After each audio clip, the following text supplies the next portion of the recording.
আজ শুরুতেই আজকের বিশেষ বিশেষ সংবাদের শিরোনামগুলি এক নজরে। আপনারা দেখছেন আপনাদের প্রিয় বিশ্বস্ত বাংলা সংবাদ চ্যানেল রোজ বাংলা। পরিষেবা নেই, শুধু টাকা খাওয়া, নেতা মন্ত্রীদের বিরুদ্ধে বিস্ফোরক হুঙ্কার এবার মমতা ব্যানার্জির। অপরদিকে বড় ঘোষণা রাজ্য সরকারের তরফ থেকে, আবারও বাড়ল বেতন রাজ্যের সিভিক ভলেন্টিয়ারদের। অপরদিকে প্রথম বর্ষাতেই বিপর্যয় অযোধ্যা রাম মন্দিরের গর্ভগৃহের ছাদে ফুটো চুইয়ে পড়ছে জল, প্রবল ক্ষুব্ধ প্রধান পুরোহিত। তীব্র তাপপ্রবাহে সৌদিতে 1300 হজযাত্রীর মৃত্যু, ভারতের 98। অপরদিকে অবশেষে বদলে যাচ্ছে রাজ্যের নাম, সিলমোহর পড়ল কেন্দ্রীয় সরকারের তরফ থেকে। আবার যোজনার বাড়ি তৈরি করার প্রতিশ্রুতি পালনে বড় পদক্ষেপ নবান্নের, শীঘ্রই ঢুকবে অ্যাকাউন্টে বাড়ি তৈরির 1,20,000 টাকা করে। সরকারের বিরুদ্ধে কথা বন্ধ করে দেওয়া হলো 4টি টিভি চ্যানেল। এছাড়াও ICC টি20 ক্রিকেট বিশ্বকাপ, বিরাট বড় জয় ভারতের, অস্ট্রেলিয়াকে 24 রানে হারিয়ে সেমিফাইনালে ভারত। এছাড়া ওয়েদার রিপোর্টটিও জানাবো আপনাদেরকে। শেষ পর্যন্ত জুড়ে থাকুন প্রিয় চ্যানেল রোজ বাংলার পর্দায়। পরিষেবা নেই, শুধু টাকা খাওয়া, নেতা মন্ত্রীদের বিরুদ্ধে বিস্ফোরক মমতা ব্যানার্জি। বিস্ফোরক এবার বাংলার মুখ্যমন্ত্রী মমতা ব্যানার্জি। 13 বছরের শাসন পর্বে দলের নেতা মন্ত্রী বিধায়কদের সমালোচনার এমন বিধ্বংসী মোটে দেখা যায়নি মমতা ব্যানার্জিকে। নাগরিক পরিষেবা নিয়ে বাংলার শহুরে এলাকায় যে ক্ষোভ পুঞ্জীবিত হচ্ছে তা উপলব্ধি করেছেন মুখ্যমন্ত্রী। তিনি বুঝেছেন দলের বিধায়ক, মন্ত্রী, পুরসভার চেয়ারম্যান, কাউন্সিলরদের একাংশের অনৈতিক কাজকর্মের জন্য সরকারের বিরুদ্ধে মানুষের ক্ষোভ বৃদ্ধি পাচ্ছে। তবে নিশানায় শুধু জনপ্রতিনিধিরা নন, মুখ্যমন্ত্রী তোপের মুখে পড়েছেন আমলা থেকে পুলিশ আধিকারিকদের একাংশ। আলাদাভাবে রাজ্য জুড়ে সমীক্ষা চালানোর পর কর্পোরেশন মিউনিসিপ্যালিটির কাজকর্ম সংক্রান্ত যে রিপোর্ট হাতে এসেছে মমতা ব্যানার্জির, তার কাগজ এবং ছবি তুলে ধরে তোপ দেখেছেন বাংলার মুখ্যমন্ত্রী। পুরসেবার বেহাল দশায় ক্ষুব্ধ মমতা বলেছেন, কি অবস্থা, আবর্জনা সাফ হচ্ছে না, এবার কি আমায় ঝাঁটা হাতে নিয়ে রাস্তায় নামতে হবে? টাকা খেয়ে লোক বসানো বেহাল পরিষেবা নিয়ে মুখ্যমন্ত্রীর তীরে বিদ্ধ হয়েছেন বিধাননগরের বিধায়ক তথা মন্ত্রী সুজিত বসু, মন্ত্রী অরূপ রায়, শিলিগুড়ির মেয়র গৌতম দেব, বিধাননগরের মেয়র কৃষ্ণা চক্রবর্তী, কোচবিহার পুরসভার চেয়ারম্যান রবীন্দ্রনাথ ঘোষ, হাওড়ার 3 বিধায়ক, এমনকি হাওড়া সদর সহ রাজ্যের আরও 2 প্রান্ত হলদিয়া রানাঘাটের মহকুমা শাসকও ছিলেন মুখ্যমন্ত্রীর চরম নিশানায়। নাম না করলেও কলকাতার মেয়র ফিরহাদ হাকিম, দীঘা শঙ্করপুর উন্নয়ন পর্ষদ কর্তৃপক্ষ সহ আরও কয়েকজন এসেছেন সমালোচনার স্ক্যানারে। এদের মুখ্যমন্ত্রী হুঁশিয়ারি দিয়ে জানিয়েছেন, সরু সুতোর মতো পিলারের ওপর বেআইনি নির্মাণ হচ্ছে, যেখানে সেখানে জবরদখল চলছে, ফুটপাত দখল হচ্ছে। পরিষেবা নেই, শুধু টাকা খাওয়ার ধান্দা। টাকা তোলার মাস্টার নয়, জনসেবক চাই আমি, না হলে ছুঁড়ে ফেলে দেব। প্রসঙ্গত আপনাদেরকে জানিয়ে রাখি, লোকসভা নির্বাচনের ফলের নিরিখে রাজ্যের পুরো এলাকাগুলিতে বিজেপির থেকে অনেকটাই পিছিয়ে পড়েছে শাসক দল তৃণমূল। 126টি পুরসভার মধ্যে 76টিতে এগিয়ে পদ্ম পার্টি। তারপরে বিস্ফোরক মমতা ব্যানার্জি। ফের ধাক্কা, মিলল না সুপ্রিম কোর্টে গিয়েও স্বস্তি। আপাতত তিহার জেলেই থাকতে হচ্ছে দিল্লির মুখ্যমন্ত্রীকে। সুপ্রিম দুয়ারে গিয়েও জামিন পেলেন না দিল্লির মুখ্যমন্ত্রী। শীর্ষ আদালত জানিয়ে দিল, দিল্লি হাইকোর্টের নির্দেশের জন্যই অপেক্ষা করতে হবে আপ সুপ্রিমোকে। কারণ মামলাটি হাইকোর্টে বিচারাধীন রয়েছে, ফলে এখনোই তাতে হস্তক্ষেপ করতে চাইছে না সুপ্রিম কোর্ট। সোমবার শীর্ষ আদালতে বিচারপতি মনোজ মিশ্র এবং বিচারপতি SVN ভাট্টির বেঞ্চে ছিল কেজরিওয়ালের জামিন সংক্রান্ত মামলার শুনানি। সম্ভবত আগামী 26 জুন এই মামলার রায় দেবে হাইকোর্ট। কেজরিওয়ালের জামিন নিয়ে বেশ কিছুদিন ধরেই টালবাহানা চলছে। গত বৃহস্পতিবার দিল্লির রাউস অ্যাভিনিউ আদালত আবগারি দুর্নীতি মামলায় জামিন দিয়েছিল কেজরিওয়ালকে, কিন্তু তার মুক্তির বিরোধিতা করে শুক্রবারই দিল্লি হাইকোর্টের দ্বারস্থ হয়েছিল ইডি। নিম্ন আদালতের নির্দেশ বাতিলের আর্জি জানায় তারাই। সেই আবেদনের ভিত্তিতে কেজরিওয়ালের জামিনের ওপর অন্তর্বর্তীকালীন স্থগিতাদেশ দিয়ে দেয় দিল্লি হাইকোর্ট। এই অবস্থায় জামিন পেতে সুপ্রিম কোর্টের দ্বারস্থ হন অরবিন্দ কেজরিওয়াল, তবে সেখানেও মিলল না স্বস্তি। অপরদিকে তীব্র তাপপ্রবাহে সৌদিতে হজযাত্রায় গিয়ে মৃতের সংখ্যা ছাড়ালো 1300, এর মধ্যে 83% বেআইনিভাবে এসেছিলেন বলে জানাচ্ছে সৌদি প্রশাসন। প্রবল গরমে হজযাত্রায় গিয়ে চরম পরিণতি, মৃতের সংখ্যা আরও বাড়তে পারে বলে করা হচ্ছে আশঙ্কা। রবিবার একটি বিবৃতি দিয়ে হজযাত্রীদের মৃত্যুর খবর নিশ্চিত করেছে সৌদি সরকার। স্বাস্থ্যমন্ত্রী জানিয়েছেন, হজযাত্রায় 1301 জনের মৃত্যু হয়েছে এখনও পর্যন্ত। মক্কায় এখনও প্রচুর মানুষ চিকিৎসাধীন রয়েছেন। মৃতদের মধ্যে 660 জন মিশরের বাসিন্দা, পাশাপাশি ইন্দোনেশিয়ার 165 জন, ভারতের 98 জনের মৃত্যু হয়েছে সৌদিতে হজযাত্রায় গিয়ে বলে জানাচ্ছে সৌদি প্রশাসন। রাজ্যের সিভিক ভলেন্টিয়ারদের বেতন বৃদ্ধি। সিভিক ভলেন্টিয়ারদের দৈনিক মজুরি বৃদ্ধি করল রাজ্য সরকার। সোমবার একটি বিজ্ঞপ্তিতে নবান্নের তরফে জানানো হয়েছে, এবার থেকে ভিলেজ পুলিশের সিভিক ভলেন্টিয়ারদের দৈনিক মজুরি বাড়ছে 34 টাকা করে। সব মিলিয়ে তাদের মাসিক বেতনে যোগ হচ্ছে অতিরিক্ত আরও 1000 টাকা। প্রসঙ্গত, এর আগে গত বছর মার্চ মাসে রাজ্য পুলিশ, কলকাতা পুলিশের সিভিক ভলেন্টিয়ার এবং পাশাপাশি ভিলেজ পুলিশের সিভিক ভলেন্টিয়ারদের বেতন বৃদ্ধি করা হয়েছিল। ফের এবার বাড়ল দৈনিক 34 টাকা করে মজুরি ভিলেজ সিভিক ভলেন্টিয়ারদের। প্রসঙ্গত, এবছরের শুরুতেই নবান্নের তরফে সিভিক ভলেন্টিয়ারদের বোনাস বৃদ্ধির কথা ঘোষণা করা হয়েছিল। জানানো হয়েছিল প্রত্যেকে 5300 টাকা করে বোনাস পাবেন। আগে সিভিক ভলেন্টিয়াররা 2000 টাকা করে বোনাস পেতেন। বদলে যাচ্ছে কেরল রাজ্যটির নাম। অনন্য প্রাকৃতিক সৌন্দর্যের কারণে ঈশ্বরের আপন দেশ বলেই এই রাজ্যকে ডাকেন অনেকে। এই রাজ্য দক্ষিণ ভারতের অন্যতম জনপ্রিয় পর্যটন স্থল বটে। রাজ্যটির নাম কেরল। সেই কেরল রাজ্যের নাম এবার বদলে যাচ্ছে, নতুন নাম হচ্ছে কেরলম। সোমবার কেরল বিধানসভায় পাস হয়ে গেল এই সংক্রান্ত প্রস্তাব। কেরলের মুখ্যমন্ত্রী পিনারাই বিজয়ন গত বছরের অগস্ট মাসেই কেন্দ্রীয় সরকারের কাছে আবেদন করেন কেরল নামটা বদলে দিয়ে কেরলম করার জন্য।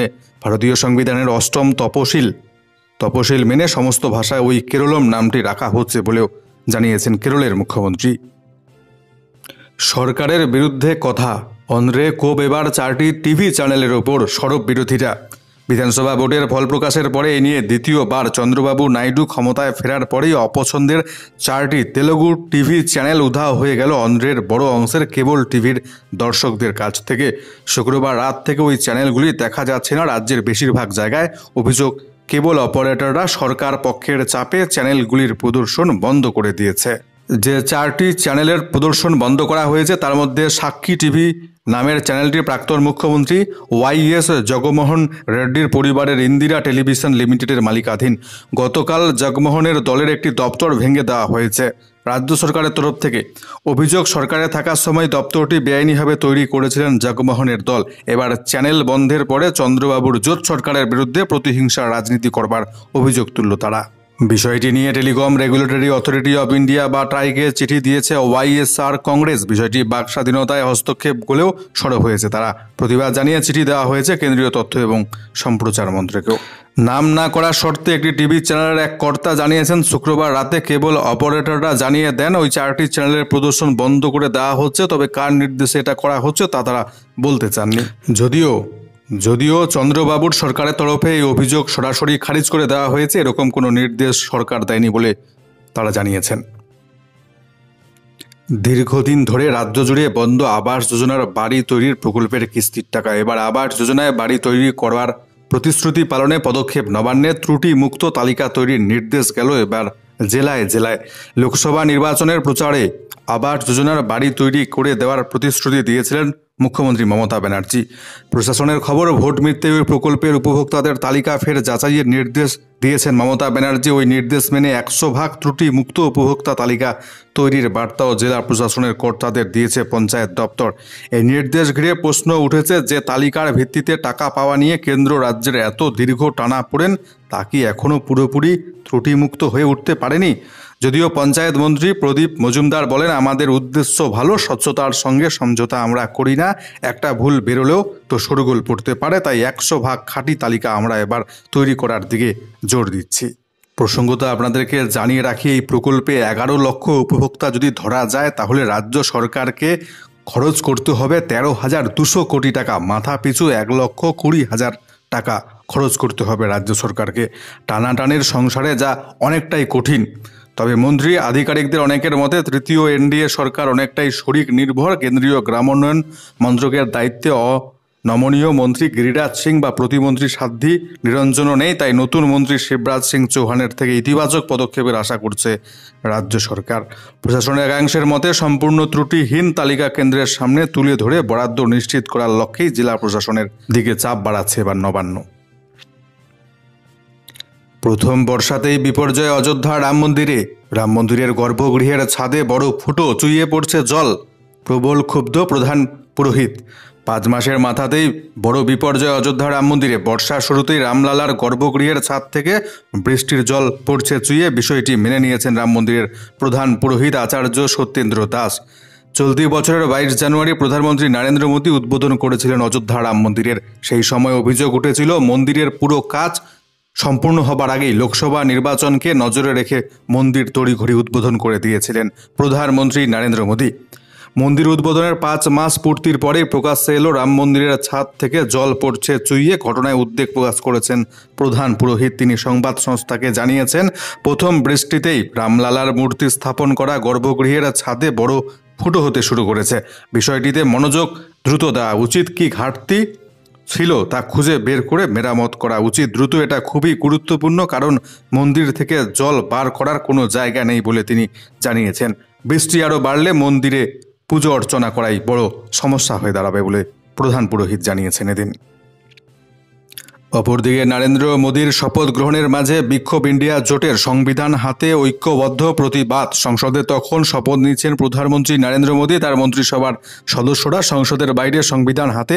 সেই সময় তুমুল বিক্ষোভ দেখালেন বিরোধী ইন্ডিয়া জোটের সাংসদরা। সোমবার অষ্টাদশ লোকসভার প্রথম অধিবেশনের দিনে গান্ধী মূর্তির পাদদেশে বিক্ষোভে সামিল হলেন বিরোধী সাংসদদের একাংশ। দাবি, সংবিধান বাঁচাতে হবে।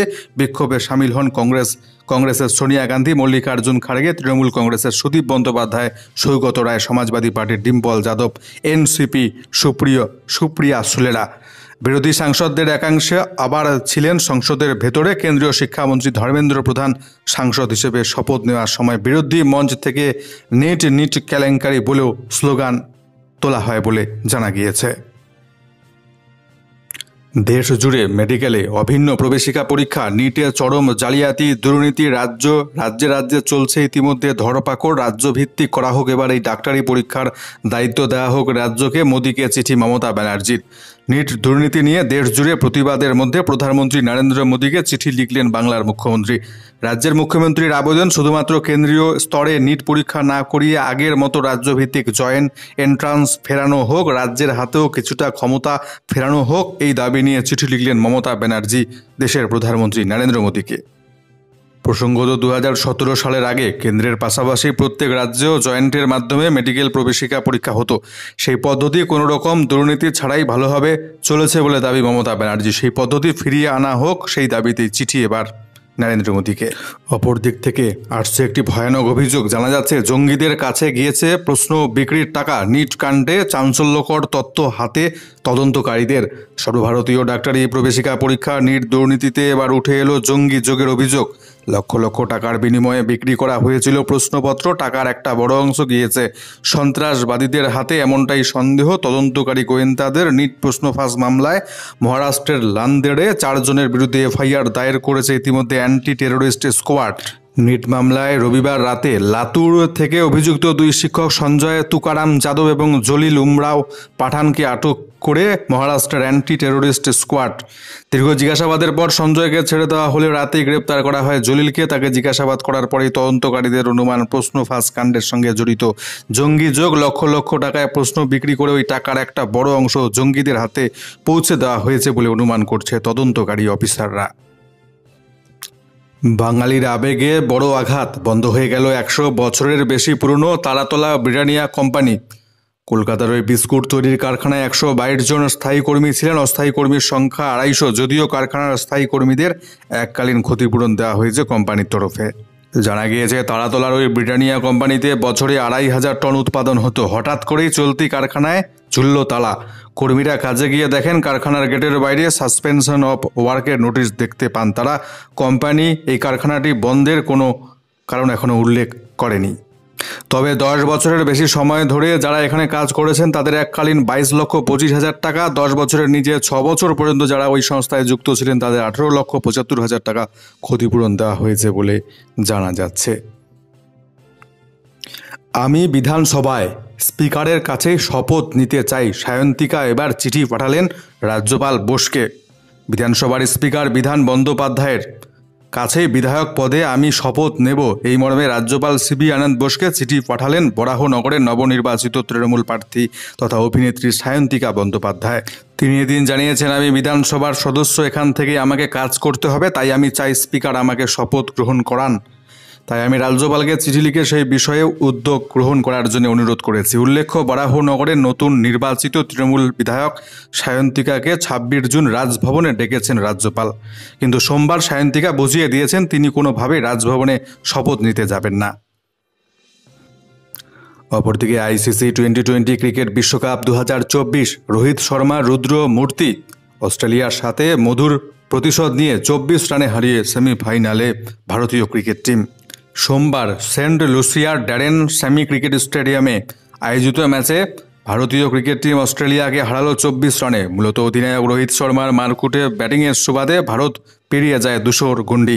শেষ পর্যন্ত নির্ধারিত 20 ওভারে ভারতীয় ক্রিকেট টিম পৌঁছয় 5 উইকেটে 205 রানে জবাবে অস্ট্রেলিয়া 7 উইকেটে 181 রানেই থেমে যায়। প্লেয়ার অব দ্য ম্যাচ হন রোহিত শর্মা। এদিন মিচেল স্টার্কের বলে যখন বোল্ট হন রোহিত শর্মা, তখন তার নামের পাশে 92 রান 41 বলে তোলা ওই 92 রানে ছিল 8টি 6, 8টি 6, 7টি 4। এরপর সূর্যকুমার যাদব করেন 16 বলে 31, শিবম দুবে 22 বলে 28, হার্দিক পান্ডিয়া 17 বলে 27। এদের ব্যাটিংয়ের জোরে ভারত পৌঁছে যায় 5 উইকেটে 205 রানে। মিচেল স্টার্ক, মার্কাস স্টয়নিস দুজনে 2টি করে উইকেট নেন। অপরদিকে অস্ট্রেলিয়ার হয়ে মার্চ 28 বলে 37 রান করে কুলদীপের বলে অক্ষর প্যাটেলকে ক্যাচ দিয়ে প্যাভিলিয়নে ফিরে যান। এবার ট্র্যাভিস হেডের সঙ্গী হন গ্লেন ম্যাক্সওয়েল, তিনি করেন 12 বলে 20, তারা রান নিয়ে যান 132-এ। ম্যাক্সওয়েল আউট হওয়ার পর নিয়মিত ব্যবধানে উইকেট পড়তে থাকে অস্ট্রেলিয়ার।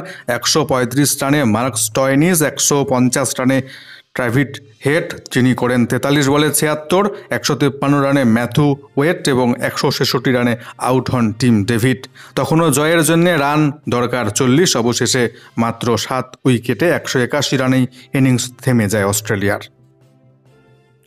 আজ উত্তরবঙ্গের প্রায় সমস্ত জেলাতেই ভারী বৃষ্টিপাতের সতর্কবার্তা। অপরদিকে দক্ষিণবঙ্গের জেলাগুলিতে আবহাওয়া থাকবে কেমন, বিস্তারিত আজকের লেটেস্ট ওয়েদার রিপোর্টটি আপনাদেরকে আমরা জানিয়ে দিচ্ছি। আজকে উত্তরবঙ্গের দার্জিলিং, জলপাইগুড়ি, আলিপুরদুয়ার, কোচবিহার এই জেলাগুলিতে কমলা সতর্কবার্তা জারি থাকছে। ভারী বৃষ্টিপাতের সম্ভাবনা আজকে এই জেলাগুলিতে। এছাড়াও আজকে উত্তরবঙ্গের কালিম্পং, উত্তর দিনাজপুর, দক্ষিণ দিনাজপুর জেলাতেও ভারী বৃষ্টিপাতের সম্ভাবনা। এই জেলাগুলিতে হলুদ সতর্কবার্তা জারি। মালদা জেলায় সামান্য বিক্ষিপ্ত হবে হালকা মাঝারি বৃষ্টিপাতের সম্ভাবনা রয়েছে আজকে। অপরদিকে আজকে দক্ষিণবঙ্গের প্রত্যেকটি জেলাতেই সামান্য পরিমাণ বিক্ষিপ্ত হবে হালকা মাঝারি বৃষ্টিপাত চলবে। 2-1টি জায়গায় সামান্য বজ্রপাতের সম্ভাবনা। এই মুহূর্তে ভারী কিংবা অতি ভারী বৃষ্টিপাতের কোনো সম্ভাবনা দক্ষিণবঙ্গের কোনো জেলাতেই দেয়নি আবহাওয়া দপ্তর। আমাদের আজকের সংবাদগুলো এই পর্যন্তই। আপনাদের সাথে আমরা আবারও ফিরে আসছি পরবর্তী গুরুত্বপূর্ণ সংবাদের সাথে। তার আগে একটা রিকোয়েস্ট রাখবো, খবরগুলো যদি আমাদের নিয়মিত দেখতে চান আপনারা, তাহলে একটা কাজ করতে হবে, এই রোজ বাংলা চ্যানেলটিকে সাবস্ক্রাইব করতে হবে, পাশের বেল আইকনে ক্লিক করে দিতে হবে। আর যে কোনো ধরনের মতামত, কোথা থেকে খবর দেখছেন, সংবাদ দেখছেন, লিখে জানাতে পারেন আমাদেরকে। ধন্যবাদ।